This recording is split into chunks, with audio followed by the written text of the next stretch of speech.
You've created an educator account at the shared study system, and you've added a user to your account. And now you've logged in as that user for the first time. And I've done the same thing. I created an account for Madison Academy, and the supervisor added a user called Madison Sam, and I've now logged in as that user. Now we're a smaller school, and so the supervisor gave Sam multiple roles, not only designer but also manager and instructor. And so Sam can switch between these roles by clicking on the appropriate name here down in the bottom left corner of the screen. But right now we're looking at the designer screen, so let's take a look at it. And you'll see that there are 12 tabs, and they represent the 12 fundamental entities at the shared study system. So let's walk through each of these. A course is rather like a traditional class. It has a definite start date and end date. There are intermediate milestones and is broken up into a number of lessons. The students are aware of each other. They're aware of the instructors. In fact, students may work together in teams. A study, on the other hand, is more like a correspondence course. Students can start at any time, and they can take whatever time they need to complete the lessons. And they're unaware of other students who are working on the study. As an option, there may be an instructor available to help them. That's almost like tutoring. On the other hand, there may be no instructor, so then they're working on a self-study. Both courses and studies consist of a number of lessons, and a lesson is a logical grouping of activities that must be completed within the same time frame.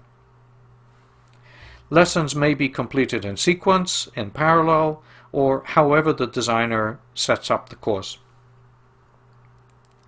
Within each lesson, there can be up to 6 types of activity, so let's walk through them. The first one is the broadcast, and this is appropriate only for courses. It provides a means for the instructor to communicate information to all of the students in the class. It might be an update to the schedule. It might be information relevant to the course. It might be a change in what's being done. But the message is broadcast to all of the students.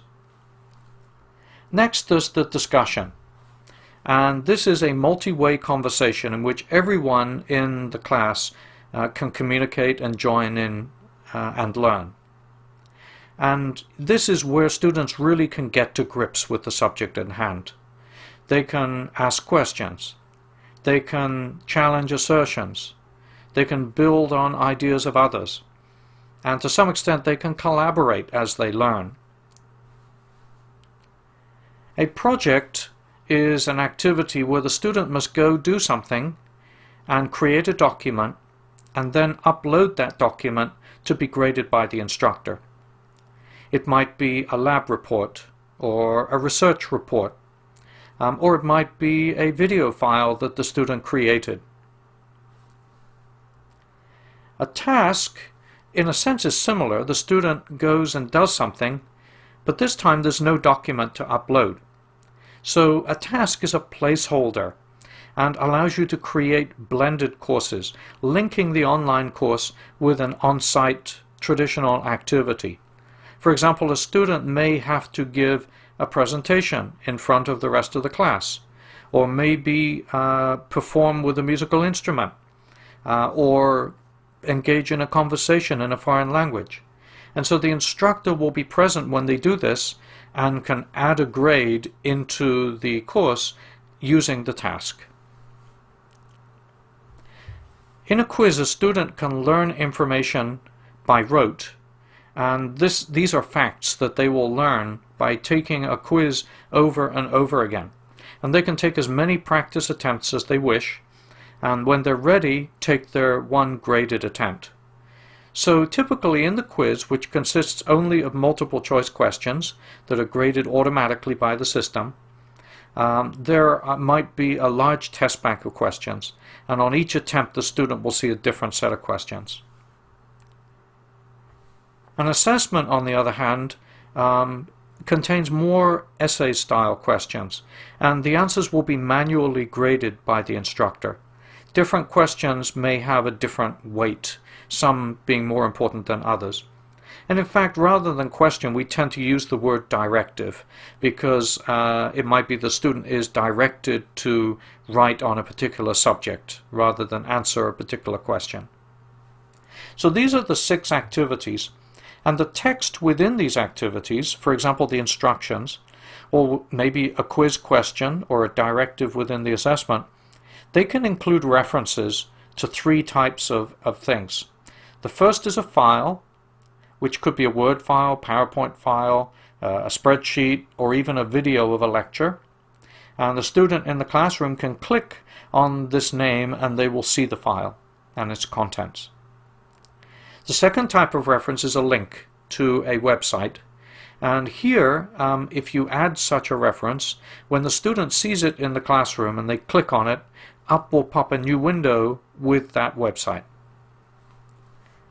And then the third thing is a graphic. You can define a number of graphics and you can embed them within the text. For example, you may have a question in the quiz that says, which country's flag is the following?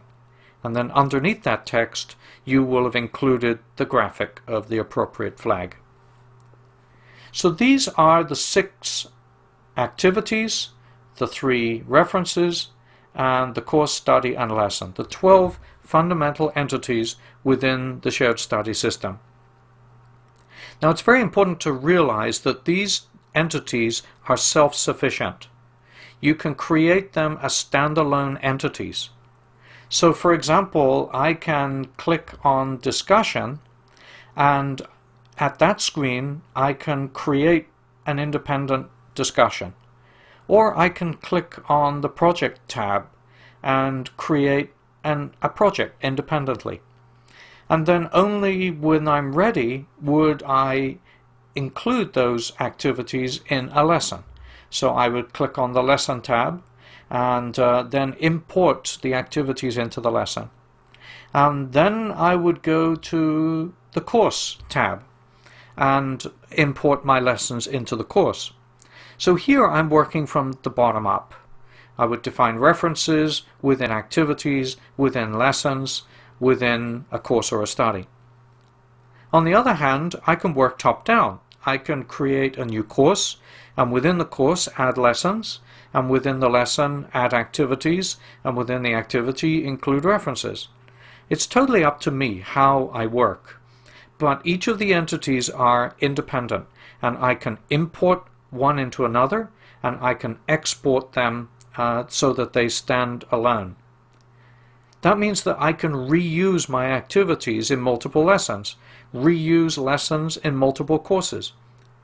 Not only that, but you'll see in another video that you can actually make these entities available to others who work for your school, or you can even choose to make them available for everyone who visits the shared study system.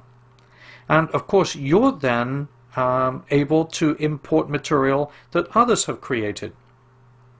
For example, if someone has created a wonderful quiz with hundreds of questions about algebra, why reinvent the wheel?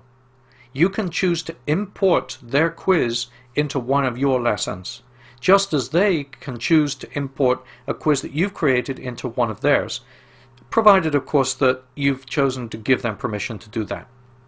You can always keep your work private if you wish.